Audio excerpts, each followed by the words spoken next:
Today I'd like to pay tribute to a great American, General Douglas MacArthur. General MacArthur, brave, daring, somewhat egocentric, brilliant, and a person that captured the can-do attitude, was adored by the American people, loved for the most part by his troops, respected by his peers, and at times hated by his superiors.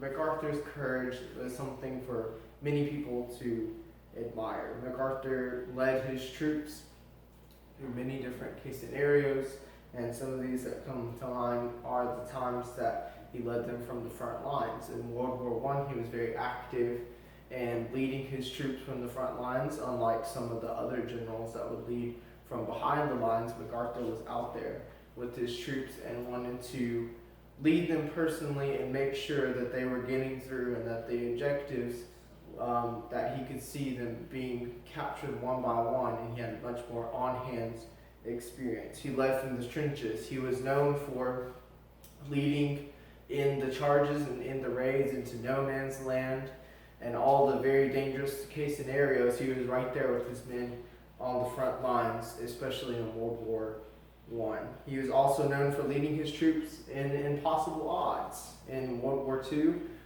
in the Philippine Islands, he had a very interesting situation where he did not have enough reinforcements. The Japanese had just raided the Pearl Harbor base and destroyed much of the United States Pacific Fleet, and General MacArthur was left without many reinforcements. And he was forced to make the decisions and the tough calls about what would happen with the troops that he had under his command in the Philippine Islands in the early 1940s. And I'm going to be reading a quote from one of the articles and sources that I've researched, and this research paper is entitled Douglas MacArthur, Strategic Influences and Military Theories. And the quote is, "MacArthur was a soldier's general. The men of the 84th Brigade wanted no other leader. He slept where they slept, ate where they ate, and shared every danger. He knew every man, and every man knew him." Next, I want to talk a little bit about MacArthur's strategy. He was known for his leapfrogging and bypassing strategy whenever it came to attacking islands.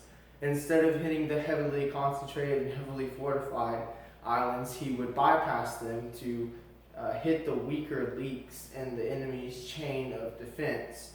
And by doing this, he would cut off the supply to the heavier fortified islands and therefore win the war by lower casualties, which saved many lives. He was also known for overextending the enemy's supply lines, which is whenever the enemy would attack his position and would overwhelm him, as in the Korean War, and I believe in the Philippines as well, he would retreat. He would call his men to retreat and extend the supply lines to the point that the enemy's supply lines were now vulnerable because of how long that they were. And he is also known for the strategy of hit them where they ain't. And that's a quote from MacArthur. And it was basically to hit the enemy where they were not. And he did a very good and effective job of doing this. MacArthur was very loyal to his men. And I have some quotes here. From the first one is from the article, President Roosevelt to MacArthur, Get Out of the Philippines. By late December, MacArthur had to pull his forces back defensively to the Bataan Peninsula, the original strategy belatedly pursued. By January the 2nd, 1942, the Philippine capital of Manila fell to the Japanese. President Roosevelt had to admit to himself, if not to the American people who believed the Americans were winning the battle with the Japanese in the Philippines, that the prospects for the American forces were not good, and that he could not afford to have General MacArthur fall captive to the Japanese. A message arrived at Corregidor on February the 20th, ordering MacArthur to leave immediately for Mindanao, then on to Melbourne, Australia, where you will assume command of all United States troops. MacArthur at first balked. He was fully prepared to fight alongside his men to the death if necessary. MacArthur finally obeyed the president's order in March. The next quote here is from the article from the Jaws of Death, MacArthur's Escape from the Philippines. When the order reached him, the general's first reaction was one of outrage. It was as if leaving would show cowardice in the face of the enemy. He thundered and gestured to his staff, dramatically waving his paper that supposedly had his signature of resignation on it.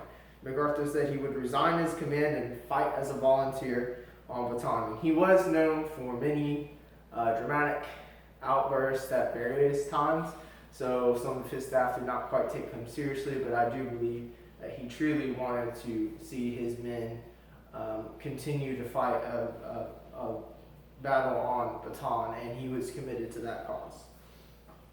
The last point I wanted to touch on is MacArthur's independence. He was very good at thinking for himself, to the woe of his superiors at times, and he knew what he was doing, and he was a great general, and he knew a lot of strategy, and he relied a lot on his gut instinct.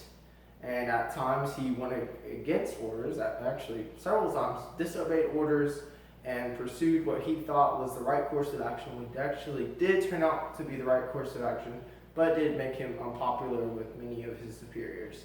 And finally, I just want to close this out by giving a challenge. The general will live on in our hearts and minds forever as one of the greatest Americans to ever live. We can give our due diligence to his character by serving our country, inspiring those around us by leading by example, and having the can-do attitude that has driven so many, such as General MacArthur, to greatness. Thank you.